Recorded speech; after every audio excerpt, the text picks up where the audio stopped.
I've been preaching a series of sermons called What's the Difference? And this morning it's going to be What's the Difference Between Protestants and Catholics? So we're going to go through 1,500 years of history pretty quickly, and then 500 more pretty quickly too. So I'm going to be painting with broad strokes.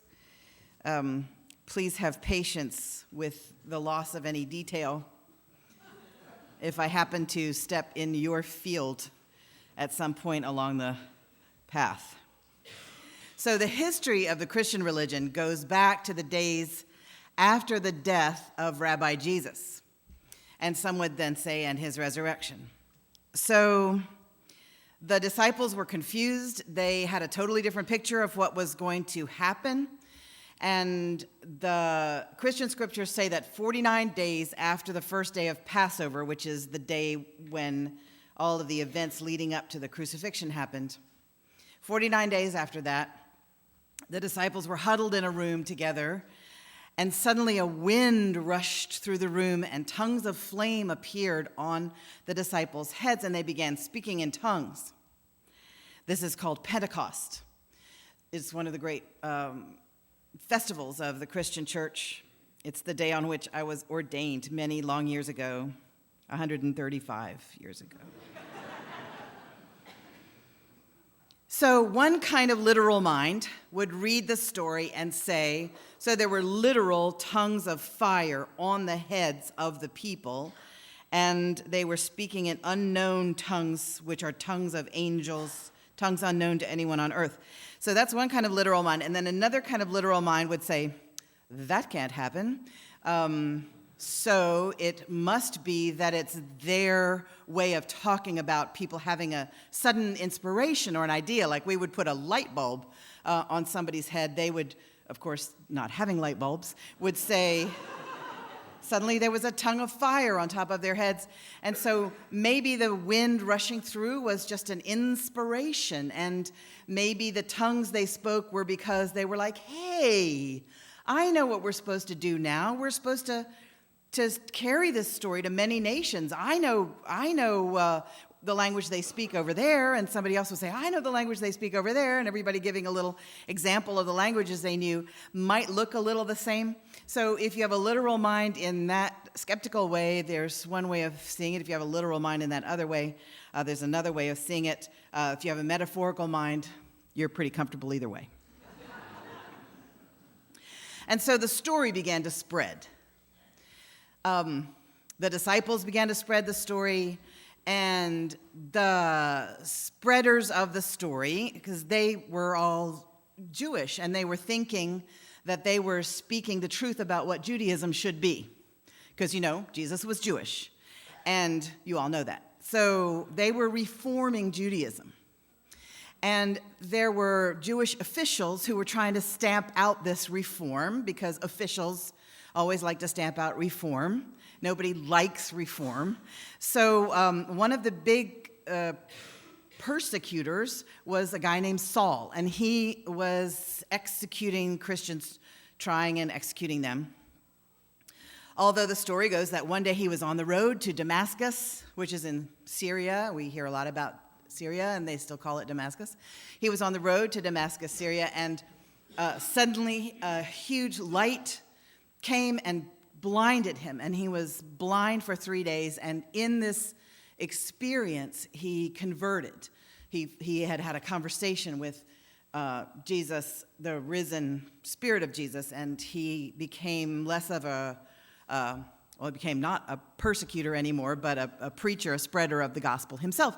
And as a Roman citizen, he had a lot more weight than any of the disciples did, and he traveled a lot more. He had the rights to travel, and he had Roman citizenship, which gave him a huge amount of privilege, and he used that privilege to get in all the places in the Roman Empire that could hear the gospel. Now, the disciples had been preaching the gospel that if you were a Gentile, non-Jewish, then you had to become Jewish in order to be a follower of Jesus.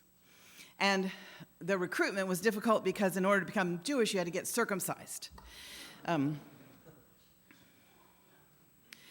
Paul realized or thought or was whatever, said you don't have to become Jewish first. So that made it a lot easier for people to go straight from worshiping Diana or Zeus to worshiping Jesus and becoming a Christian. So since it was easier, they had a little fight about it at first. You know, Peter, who thought you had to become Jewish first, and Paul had conflicts. But Paul won. He had more privilege and more traveling, and more people were becoming Christians. So finally Peter went, okay.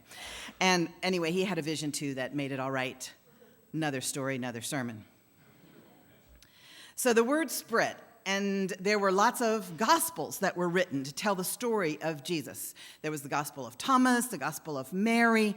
There were the Gospels, of course, Matthew, Mark, Luke, and John. There were tens of gospels that were written, and people were reading different ones. And there were tens of teachers who were teaching the rules of who Jesus was, who humanity is in relationship to God and Jesus, and what you should do to live a good life, and what had happened with the crucifixion, what that was all about. Lots of different teachers who had followers. Each one had followers. And the followers, you know, even the followers of Hillary and Bernie can start fighting, even though their positions are very similar. And so the followers of because this is human nature, you want to be on your team and you want to go, we rule, you drool. And so the followers of the different teachers were doing this very thing, and they would make up songs and they would sing them in the tavern and drown each other out. And it was starting to hurt the cohesiveness of the empire. So when Emperor Constantine became the emperor, he declared Christianity the official religion of the empire. His mother had become a Christian, and so he was, probably. He said to the bishops and to the Christians, you guys are tearing my empire apart. Get it together. Decide what you want to teach. Decide what Christianity is, since now you've made it this new religion, since people don't have to become Jews anymore. Now it's its own thing. So decide what is orthodoxy. That means what is the right answer to all the questions. Decide what is orthodoxy. And so the bishops and clergy had their first church council in Nicaea, 325. So they all gathered in Nicaea, and one of the things that they did was they wrote the Nicene Creed, which is a list of things Christianity believes. And many of y'all who grew up Roman Catholic grew up reciting the Nicene Creed. They also decided that there would be 4 Gospels in the Scriptures, and they decided on Matthew and Mark and Luke and John. Those were the Gospels. The Gospel of Thomas was out. The Gospel of Mary was out. All the other Gospels were out, and these 4 were going to be the Gospels. So they began teaching the orthodoxy and persecuting the heretics, one of whom we are descended from, Arius. That's another sermon too. And the church then, over the next 1,000 years, evolved, and they borrowed a lot of pagan festivals and made them into Christian festivals throughout. So we've got Christmas at Saturnalia time, and we've got Easter at springtime, and there's nothing wrong with that. So things rocked along for a little while until the barbarians came and conquered the Roman Empire. This didn't happen all at once, but the reason they call them barbarians is because reading wasn't really their thing. It was more like war was their thing. And so after the barbarians and the fall of Rome, the civilization, the way they knew it, was wiped out for a while, and civilization became a different thing, a time of more small wars and small chieftains and peasants just trying to survive on the land, and people not really valuing reading as much. This is what we're taught. Anyway, it's possible that there were people who valued reading a lot who were barbarians and don't deserve the name, and I'll do more research as we go. So now we're in the Middle Ages, and nobody much is reading. Some priests still know how to read. They're copying books by hand. Many priests, though, don't know how to read. There are not that many, since you're copying the Bible by hand, there are not that many Bibles. So in many huge cathedrals, there would be one Bible, and it's chained there, and some people can read it. But most people just get their news about what's in the Bible from the priests, who sometimes can't read themselves, who got the news about the Bible from somebody else. And people learn from the music, and they learn from the stained glass windows, because a lot of times the stories in the Bible are in the stained glass windows. And gradually, there comes a situation in the 1500s where there was some corruption in the ranks of the clergy. There was a lot of pressure to fundraise. The Crusades had been expensive. Everything is expensive. Churches are constantly short of money. And so they had been practicing this thing called an indulgence. So you get a gift of an indulgence from your sin, which is some time off of purgatory or some difficulty knocked off of your penance. Maybe the priest was going to do some of your penance for you. You got a gift of an indulgence if you made a very good deed for the church, or if you were a especially wonderful person.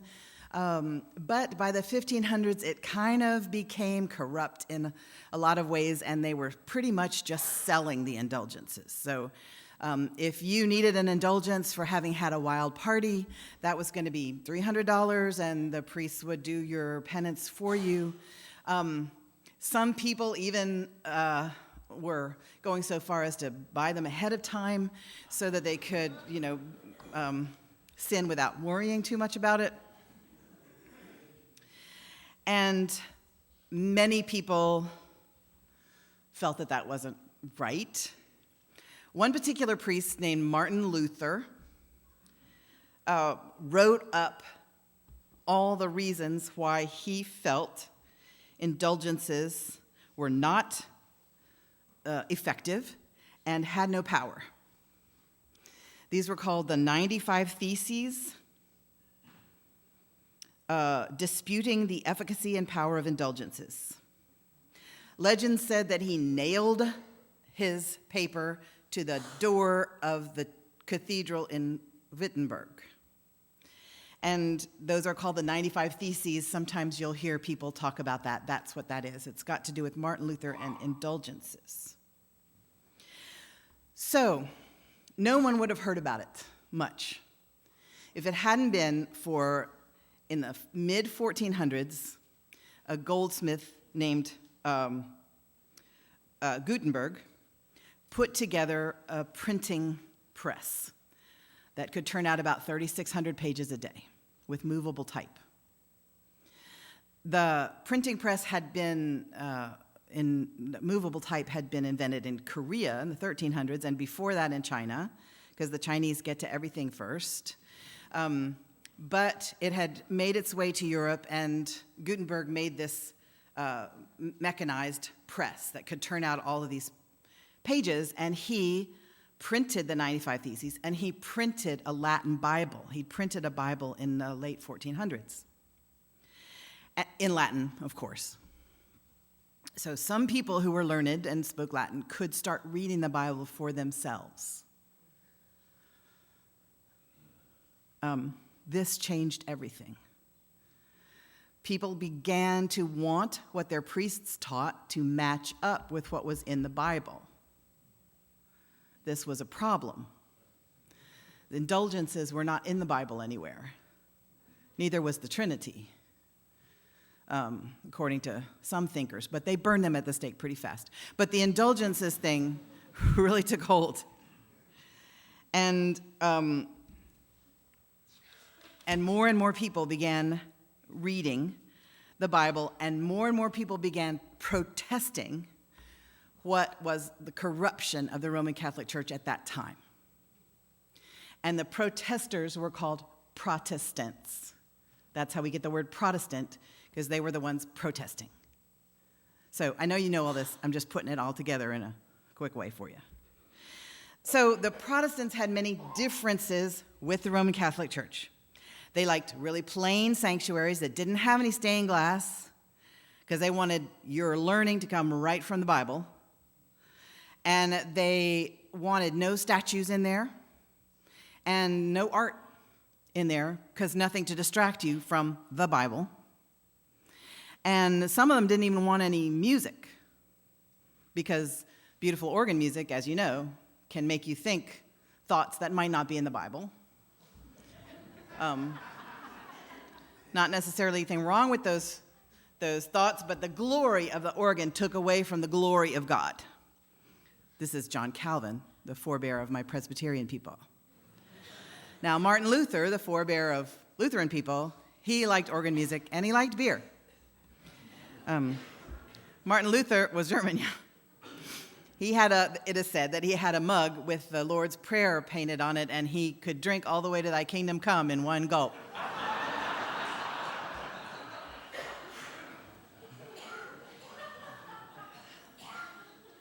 This has to do with the differences among Protestant denominations, and that's another What's the Difference sermon, which will come sometime later. So, and the Protestants also didn't just leave it like we don't believe in art and we don't like statues. They actually would rampage through Catholic churches smashing things like the Taliban with righteousness. There are three main early declarations that the Protestants made that differentiated them from the Catholics. One was in Latin, sola scriptura, which means only through Scripture. What does that mean? It means we can only know God through the Scripture. We don't know God through the teachings of the church. The church could be wrong. This was a scandal to people who felt like the church was always right. But Protestants said the church could be wrong, and you only learn about God through the Bible, and you should read it for yourself and not let somebody else be in between you and God. The sola scriptura tenet is the reason that Protestant ministers study the Bible, and some Protestant denominations, Presbyterians particularly, have to learn Hebrew and Greek to study the Bible in its original, so you're not even trusting anybody translating it for you. So you're really dealing directly with the scriptures the way you have them right now. And people say, oh, they were copied over and over again, there were lots of mistakes in them, but no, we found the Dead Sea Scrolls, and we found out that they were copied pretty accurately. The Dead Sea Scrolls were found in the 60s, and they compared the manuscripts which had been copied and written, and we're like, wow, they didn't make very many mistakes at all. Not to say that everything was still comprehensible. It wasn't. In the Roman Catholic tradition and the Episcopal tradition, church teaching and church tradition has equal weight with the Bible. That's why the Episcopalian doesn't really fit with Protestant. It's an offshoot of Roman Catholicism. And then Protestants over here are the Lutherans, the Methodists, Presbyterians, the Baptists, etc. The second sola is sola fide, means only by faith. It's only by faith that you're saved, unwritten, saved from hell.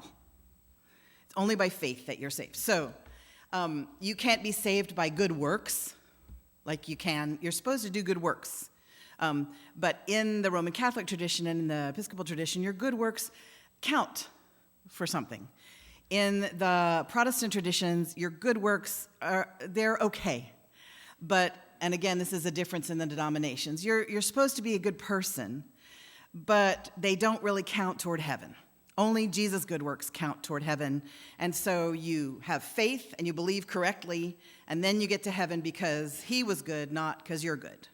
And they'll quote a passage from Isaiah that says, this is the Presbyterians particularly, which I have studied extensively at Princeton Seminary. They say, your righteousness is as filthy rags. So, your righteousness just doesn't it's less than counting for something. So it's only by faith. So you're supposed to do good works, but your actions are not what get you there. In non-Protestant churches, you have to do certain things to get to heaven, like you have to tithe, and you go to Mass, and you don't do anything heinous, and then you do your penance, and you do your confession, and do things right, and then you go to heaven. So that's a difference. And then the third difference is sola gratia, only by grace. So only by grace are you saved. Now, some extreme Protestants say this means that there's no step you can take, nothing that you can do that will even make you decide to have faith. That it's only God reaching down and saying, in God's grace, you will now have faith. And so if you don't have faith, corollary, God didn't reach down and touch you. Which leaves a bunch of us questioning. In the churches where, and among the Protestant denominations, there's a kind of a continuum about how much partnership they think people have in their own salvation. And in the partnership churches, they do things like wait until the age of reason before they baptize you, because you have some choice in the matter. You choose to believe. In the churches that don't believe you have choice in the matter, they baptize the infants, because what's the difference? When you're an adult, you can't choose. When you're a baby, you can't choose. Just get baptized when you're a baby. It symbolizes that we're all infants all the time when it comes to understanding theology. In churches that believe you have some partnership in your salvation, you come forward to get communion. In churches that believe you don't have any choice, know that it's only by grace, fundamentally only by grace, the communion comes to you when you sit in the pew. Does that make sense? Okay. Let's talk about Unitarian Universalism now. We have more roots with the Protestants than with the Roman Catholics. So, like the Protestants, we don't have priests. This is borne out, we believe in the priesthood of all believers, that you all are ministers, so we all are ministers. I'm a professional minister, but that doesn't make me holier than you, just makes me more trained. We're all ministers. This comes to light even in our things like our animal blessing service. When you don't bring the animals forward to be blessed by the priest, we bless our animals together. That's the priesthood of all believers. We center the worship service on the word, not the Bible, but the word of the minister and the music. So we don't center on a ritual that is the same every Sunday. So we're like Protestants in that way.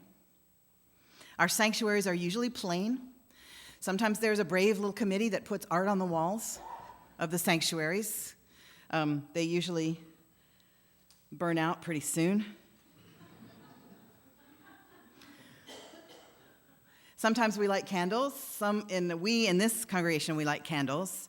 Apparently one lady left because it was too Catholic for her, but this is something that we've borrowed from the Catholics, and we like it very much. It's not non-Protestant to light candles. And we could be non-Protestant if we want to, because we're Unitarian Universalists. Unlike Catholics or Protestants, we center authority in the individual. In our first hymn, I don't know if you knew how much theology you were learning in this hymn. It sounded kind of old-fashioned, but this second verse, I'm going to just talk through it to you because these are the things we believe. Reason is noble. Truth is growing. There's not a truth, boom, learn it, don't argue with it, that's it. Truth is growing. And then they say it again. Our conscience speaks condemnation or proclaims something as true. Our conscience. That's where authority lies, is in the individual in relationship to the community. Just so if you're going off base, for some reason, your community can gently bring you back. While thine inward revelation told thy saints their prayers were heard, it's the inward revelation that we trust. See? And then here in the last verse, it talks about revelation is not sealed. In both the Catholic and the Protestant church, but especially Protestant, because they don't trust church tradition, revelation is sealed. That's it. There's no more. So you dig in and you learn what's there. But our revelation is ongoing. We believe that you can keep learning about humanity. You keep learning about the mystery. And so we bless one another. And we keep learning and we keep studying. And we find tremendous courage in the belief that there's no eternal punishment for being wrong. You can be wrong, might make you feel bad, because we hate making mistakes, most of us, especially the firstborns among us. But it's not a matter of life and death. You can just say, oh man, I was wrong. I'm changing my mind now. And you can change your mind about the truth as you see it. It doesn't mean that there's something wrong with you. It means the revelation continued to be revealed to you. And our hope is not that our actions will save us, but that our actions will take steps toward healing the world. And our hope is not in someone coming to save us, but our hope is in love, in action, in justice, in one another, and in the mystery that comes bidden or unbidden to bring us insight and clarity and joy and grace. So that's the difference.